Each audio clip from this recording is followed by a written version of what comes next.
Sa showbiz saksi, dinubog ng fans ang concert ni American Idol Season 7 runner-up David Archuleta. Bukod sa pagkanta, nagpakitang gilas din siya sa pagpiano. Nag-promote po si David ang kanyang bagong album na pinamagatang The Other Side of Down. Tutok ngayon ang singer sa kanyang career, kaya time out daw muna siya pagdating sa love life. Pero nang tanungin kung ano ang gusto niya sa isang babae,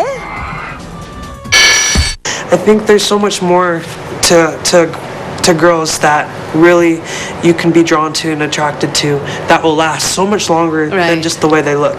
You know? oh, I love you! We love you! Mahal ko kayo, all the Filipino fans. Thank you so much.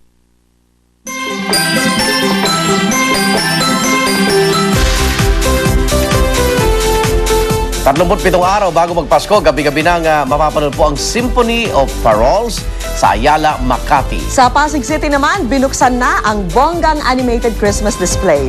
Saksi si Joseph Moro. Hindi orchestra kundi mga parol ang nagkonsyerto sa Ayala Triangle sa Makati sa tinaguriang Symphony of Paroles. Mahigit 200,000 LED bulbs ang tila sumayaw. Kaya naman manghang-mangha ang mga nakapanood sa bonggang Christmas lights and sound show. There's a sense of wonder, a sense of surprise, and a sense of delight. So I think everyone will enjoy it. Libreng masasaksihan ng publiko ang lights and sound show na ito na tinawag na Symphony of Paroles dito sa Ayala Triangle. Simula po ngayong gabi hanggang sa December 23, magkakaroon sila ng libreng show simula alas 6 ng gabi hanggang alas 8 ng gabi.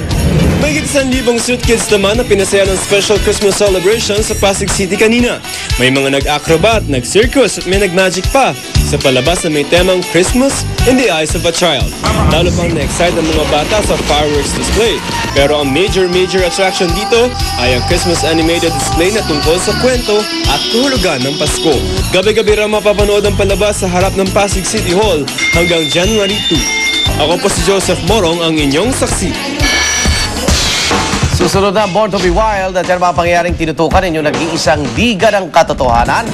Ako naman, Arnold Clavio. Hatid namin ay balitang walang kinikilingan, walang pinoprotektahan, walang kasinungalingan, walang bahid politika. Serbisyong totoo po lamang. Ako po si Vicky Morales. Hanggang bukas, sama-sama tayo magiging saksi.